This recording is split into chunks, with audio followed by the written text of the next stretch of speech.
kepada seluruh rakyat Malaysia yang dikasihi dan kepada pemimpin negara serta ahli-ahli politik yang dihormati. Di sini saya ingin berkongsi pengalaman saya dan apa yang pernah berlaku ke atas diri saya serta keluarga saya. Berbincang tentang slogan kita, kata PM, satu Malaysia, satu komuniti, satu tujuan, janji ditepati, rakyat dilahulukan, pencapaian diutamakan, rakyat Malaysia tiada yang miskin. Jadi apa artinya slogan itu semua? Meninjau kepada pilihan raya kali ini, saya ada baca berita tentang masyarakat orang Cina tidak menyokong kepada parti MCA Barisan Nasional. Di sini saya ingin nyatakan, bukan kita rakyat kaum Cina tidak sokong pada MCA, tetapi suara rakyat kita, terutamanya rakyat miskin, tidak didengar oleh setengah pihak ahli parlimen atau politik. Cerita mengenai saya seorang saudara baru mualaf. Setelah saya kahwin, saya menumpang dekat rumah saudara saya selama 10 bulan. Oleh kerana sara hidup semakin meningkat, saya tidak mampu menyewa rumah di luar, terpaksa menumpang dekat rumah saudara. Walaupun menumpang di rumah saudara, tapi faham kita kena bayar juga. Setiap bulan saya bayar 200 juga. Dan saya coba pergi memohon rumah di BKR, dan malangnya jawapan yang diberi oleh pihak di BKR tidak layak, tanpa mempertimbangkan suara rakyat apa masalah saya yang sedang saya hadapi. Saya terpaksa menumpang di rumah saudara saya, walaupun terdapat tokong Buddha dekat sana. Setiap kali kadang-kadang kawan saya, saudara dia datang, bakar colok, semayang, terdapat asap, bakar kertas dan sebagainya. Dari segi pemasakan, kami terpaksa share, berkongsi dapur. Kadang-kadang isteri saya masak nasi dalam bilik juga. Tempat itu kami tidur, tempat itu juga kami masak nasi. Dari segi nak memasak ke apa pun, kadang-kadang ada masalah sikit, selisih faham sikit. Jadi atas dorongan dan sokongan jiran tetangga di sana menyuruh saya agar memohon rumah PPR. Jadi saya cuba pergi memohon rumah PPR di BKR. Malahnya permohonan saya ditolak kerana tidak layak atas sebab alasan isteri saya memegang status bukan warga negara Malaysia. Pihak di BKR tanpa mempertimbangkan apa masalah saya dan terus mengeluarkan surat merah tidak layak. Di sini saya ingin menyatakan, walaupun isteri saya bukan warga negara Malaysia, kalau Malaysia sebuah negara Islam, ikut rukun Islam, di mana perginya rukun-rukun Islam. Haruskah saya menceraikan isteri saya, kemudian kawin dengan rakyat Malaysia lagi, baru saya layak memohon? Saya rasa ini semua tak masuk akal. Kita tahu sebagai negara, sebuah negara Malaysia, suami ialah ketua keluarga, menjalankan tanggungjawab bayar sewa rumah itu tanggungjawab suami, bukan isteri. Dan saya memohon rumah itu atas nama saya. Kenapa saya tidak layak? Kalau macam itu, untuk apa kita layak Malaysia terus sokong Barisan Nasional lagi? Kita layak Malaysia nakkan hak adil dan sama, hak asasi kami sebagai rakyat Malaysia di mana? Saya ada bertanya kepada pihak di BKR, kenapa permohonan saya tidak layak? Kata mereka hendak memelihara hak rakyat Malaysia. Itu memang benar. Memberikan rumah kepada rakyat Malaysia itu bagus. Jadi di sini saya ingin tanya, adakah saya ini bukan rakyat Malaysia? Adakah saya ini bukan warga negara Malaysia? Kalau bukan, untuk apa saya nak undi? Adakah anak isteri saya bukan manusia? Adakah anak isteri saya haiwan atau binatang? Jadi di mana perginya sikap keprihatinan kerajaan terhadap rakyat serupa kami ini, rakyat yang miskin? Sekarang saya ingin bertanya kepada semua pihak, termasuk media. Adakah hak ikatan perkahwinan rakyat kita di tangan kerajaan? Kerajaan yang tentukan bahawa rakyat Malaysia harus kahwin dengan orang tempatan, baru layak memohon rumah PPR. Jadi hak kami sebagai rakyat Malaysia pergi ke mana? Adakah kami ingin berkahwin dengan orang mana? Semua ditentukan oleh pihak kerajaan. Tak kira saya kahwin dengan orang mana, walaupun isteri saya orang Indonesia, bagi saya tak kira isteri saya orang mana. Janji seorang isteri yang baik, menjalankan tanggungjawab, jaga rumah, jaga makan suami, jaga anak, itu sudah cukup untuk kita. Kalau layak warga miskin seperti saya ini telah berkahwin dengan orang luar, secara otomatik tidak layak memohon rumah di BKL, rumah PPRT. Jadi layak miskin seperti kami ini hanya bergantung kepada gaji dan pendapatan tak seberapa.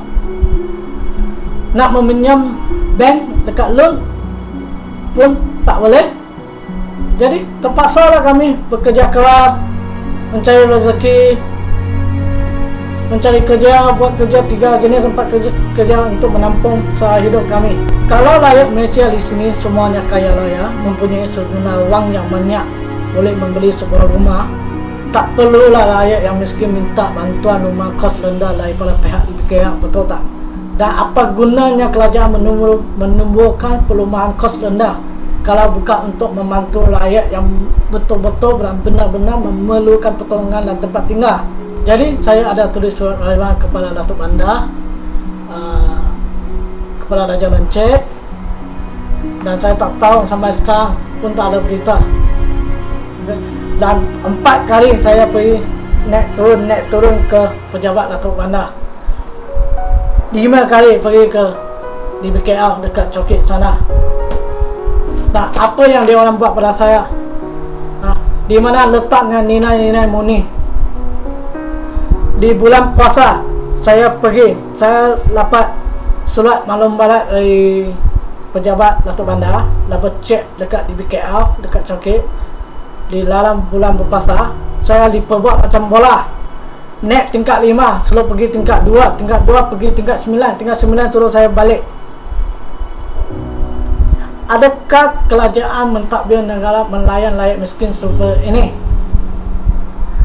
Dan pernah saya saksi dengan mata diri saya sendiri, ada warga India yang datang tanya tentang permohonan rumah dia, yang bekerja dekat tingkat 9 dekat kaunter sana, PA-nya hina kita orang miskin. Itu India tanya baik-baik, saya itu jawab kelani itu, saya selalu pada tunggu solat lah. Adakah macam ni layan kita layak miskin macam ni? Ada satu sepasang suami isteri Melayu, wah, pakai gelang besar, kereta mewah, pakai semak, pakai tie, wah, sopan santunnya dia cakap dengan Melayu itu. Kenapa di negara kita ada perbezaan taraf antara kaya dengan miskin? Jadi untuk mendapatkan rumah di BKL, saya terpaksa kira ke sini ke sana untuk mencari orang bantu saya mendapat surat sokongan dari berbagai pihak. Tapi semua ini tak ada guna. Semua ini hanya ping kertas saja. Ketua UMNO bahagian ceras Datuk Wirasa Ali, Ketua UMNO Bangsa Maju Syafi'i, Ahli Parlimen Setiawangsa Ju Asnad, Ahli Parlimen Wijikam, dan surat sokongan dari Pekim, dan surat sokongan dari Jabatan Agama Islam Datuk Cik Mat. Dan semua ini semua tak ada guna. Dan saya ada call media TV9, TV3, kontak itu surat khabar Metro, saya cakap saya nak buat aduan. Suara rakyat kita tak didengar, masalah tak dibantu, nasib saudara baru tak dibela oleh setengah pihak. Jadi keluar, tak ada guna. Tak ada guna.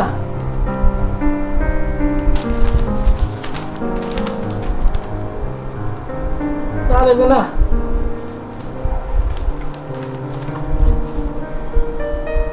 Tak ada guna. Surat merah secara otomatik tidak layak. Surat sokongan ada. Lepas tu saya naik ke tingkat 9 peruntukan sana. Saya cakap saya nak jumpa Datuk lah, saya nak jumpa Tuan Haji Skriman lah, Tuan Pengarah lah, perumahan lah. Tapi jawapan yang diberi oleh PA mereka, Datuk takkan jumpa rakyat lah, Datuk sibuk lah, Datuk overseas lah, Datuk banyak aktiviti di luar lah. Jadi soal rakyat kita harus curah kepada mana? Lepas tu saya cakap nak jumpa Datuk tak boleh, nak jumpa ini tak boleh, pergi ke pejabat Datuk Bandar nak jumpa Datuk menceritakan masalah kita pun tak boleh. Sampai saya nehok, terus terang, saya tenang itu pintu lift dekat Dewan di BKL sana. Saya amat kecewa. Selama ini kerajaan mentadbir negara begini caranya. Kita rakyat Malaysia, kita nakkan hak asasi kita adil dan seksama. Kepada MCA, Presiden MCA 抓出来，我们人民，我们要的是公平对待。好像我进了Muslim saudara baru，这个也不能，那个也不能，ini tak boleh, itu tak boleh. Kenapa rakyat Malaysia membangkang sekarang? Adakah ahli-ahli politik pergi meninjaukan dan memantau isu-isu ini? Tengok kawasan Coki, orang asing niaga, orang Bangla dry baju, orang Arab boleh buka restoran. Kita rakyat Malaysia, warga negara Malaysia yang layak undi, dan kita minta ini tak boleh, itu tak boleh, ini tak boleh, itu tak boleh. Jadi untuk apa kita terus sokong Barisan Nasional lagi? Sekarang punya ahli-ahli politik, calon-calon politik bukan macam dulu. Sekarang ahli politik semua untuk mengejarkan kedudukan, kuasa, wang, bukan tolong rakyat. Kita nak seorang pemimpin yang baik, yang bijaksana, yang sudi menjadi pendengar suara rakyat, sedia memberi pertolongan kepada rakyat miskin yang betul-betul benar-benar memerlukan pertolongan. Di sini saya ingin tanya, kenapa ada orang yang mendiami rumah di BKL tapi berkelihatan mewah, estima ada, mas ada, Mercedes ada, dan sebilangan penduduk yang mendiami di BKL boleh dapat sampai 2 unit rumah. Macam ibu bapa dia orang pun dapat, anak dia pun dapat, dan kita rakyat miskin kita minta satu pun tak dapat. Dan bulan 12 saya dapat surat dari pihak BKL kata tidak boleh mempertimbangkan permohonan saya dan kata tak ada unit kosong. Okey, tak apa. Tapi saya pergi double check kat PPA Desa Lejang, Air Panas, serta dekat Gombak, kebanyakan blok-blok ada unit kosong, dan unit kosong itu dibiarkan terbiar. Rumah tu dibiarkan terbiar jadi salang makfik untuk hisapkan dia dekat alam, dengan spender, dengan coli pun ada dekat alam. Tapi pihak DBK tak boleh memberi kelonggaran untuk tolong rakyat miskin. Jadi saya rasa saya amat kecewa sebagai saudara baru, mualah rakyat saudara baru ini tidak diambil berat setengah pihak.